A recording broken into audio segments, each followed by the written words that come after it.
राधा अष्टमी का पर्व हर वर्ष भाद्रपद मास की शुक्ल पक्ष की अष्टमी तिथि को मनाया जाता है और इस बार यह शुभ दिन आ रहा है 31 अगस्त 2025 रविवार के दिन। पद्म पुराण के ब्रह्मखंड में स्पष्ट कहा गया है कि 1000 बार एकादशी करने से जो फल मिलता है उससे 100 गुना अधिक फल राधा अष्टमी व्रत से मिलता है। इतना ही नहीं, गंगा आदि तीर्थों में स्नान करने से जो पुण्य मिलता है वही पुण्य राधा अष्टमी व्रत करने से प्राप्त होता है।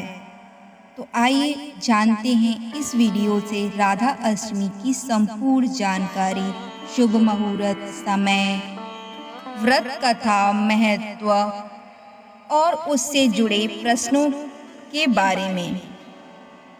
तो राधा अष्टमी का शुभ मुहूर्त और समय। राधा अष्टमी का व्रत 31 अगस्त 2025 रविवार को है। इसका मूल शुभ मुहूर्त प्रातः काल से दोपहर तक। अष्टमी तिथि का प्रारंभ 8:30 बजे से लेकर 10:48 तक रहेगा। राधा अष्टमी उपवास का समय प्रातः से दोपहर तक होता है। अब जानते हैं व्रत को कैसे करें, इसकी पूजा विधि के बारे में।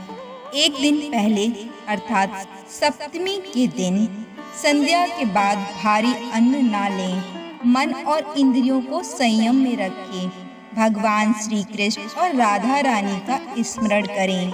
अष्टमी के दिन सुबह ब्रह्म मुहूर्त में उठें। श्री राधा रानी को स्मरण करें, स्नान करें। अगर गंगा स्नान संभव हो तो श्रेष्ठ है, नहीं तो गंगा जल से भी स्नान कर सकते हैं। उसके बाद स्वच्छ वस्त्र धारण करें। फिर राधा कृष्ण विग्रह या चित्र को आसन पर स्थापित करें। फिर षोडश उपचार विधि से पूजन करें, जिसमें धूप, दीप, गंध, पुष्प निवेद आदि से राधा कृष्ण का पूजन करें।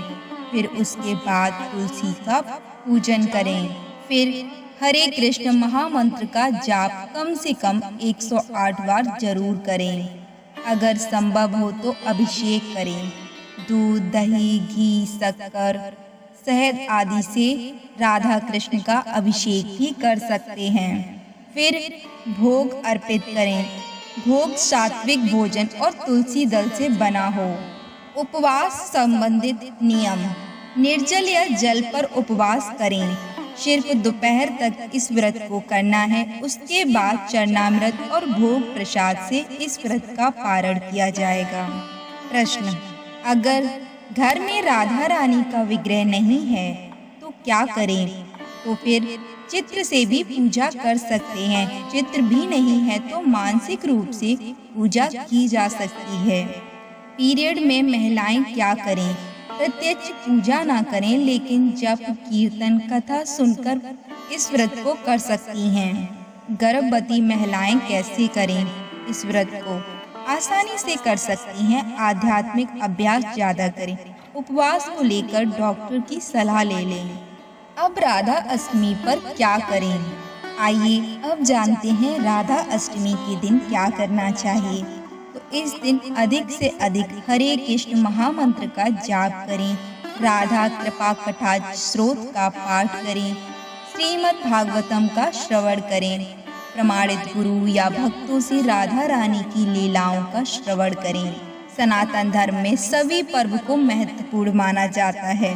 ठीक इसी प्रकार भाद्रपद माह में पड़ने वाली इस राधा अष्टमी को विशेष महत्व दिया जाता है।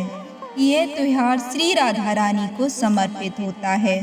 हर साल राधा अष्टमी भाद्रपद माह के शुक्ल पक्ष की अष्टमी तिथि पर बेहद उत्साह के साथ इस दिन को मनाया जाता है। भाद्रपद माह में राधा रानी का अवतरण हुआ था। राधा अष्टमी बहुत उत्साह के साथ मनाई जाती है। इस दिन विधि पूर्वक राधा रानी की पूजा होती है। भाद्रपद माह की शुक्ल पक्ष की अष्टमी तिथि पर बरसाना नगरी समेत देश भर में किशोरी जी के मंदिरों में खास उत्सव देखने को मिलता है। इस शुभ अवसर के लिए बरसाना नगरी को दुल्हन की तरह सजाया जाता है। धार्मिक मान्यता है कि माना जाता है कि इस दिन पूजा के दौरान व्रत कथा का पाठ करने से साधक का जीवन खुशियों से भर जाता है और किशोरी जी की कृपा प्राप्त होती है। इसीलिए राधा अष्टमी के दिन व्रत कथा का पाठ करना बिल्कुल भी ना भूलें। पौराणिक कथा के अनुसार एक बार श्री राधा रानी स्वर्ग लोक से बाहर चली गईं। जब इस बात के बारे में भगवान श्री कृष्ण को पता चला तो वह विरजा सखी के साथ घूमने लगे। जब किशोरी जी स्वर्गलोक में आईं तो उन्हें इस बात का पता चला और वह क्रोधित हो गई। इसके पश्चात उन्होंने विरजा को अपमानित किया। इसके बाद उसने विरजा नदी का रूप धारण कर लिया। राधा रानी के इस व्यवहार को देखकर सुदामा जी को अच्छा नहीं लगा। वह राधा जी के लिए गलत बोलने लगे। सुदामा की बातों को सुनकर किशोरी जी क्रोधित हो गईं और उन्होंने कहा, कान्हा जी के मित्र को दानव योनि में जन्म लेने का श्राप देती हूँ। इस पर सुदामा जी ने भी क्रोधित होकर राधा रानी को इंसान योनि में जन्म लेने का श्राप दे दिया। इसके पश्चात सुदामा के श्राप की वजह से ही राधा रानी को भगवान श्री कृष्ण का वियोग का सामना करना पड़ा।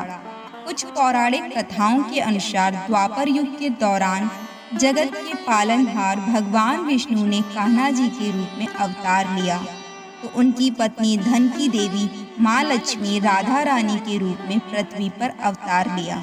जय श्री राधे राधे राधे।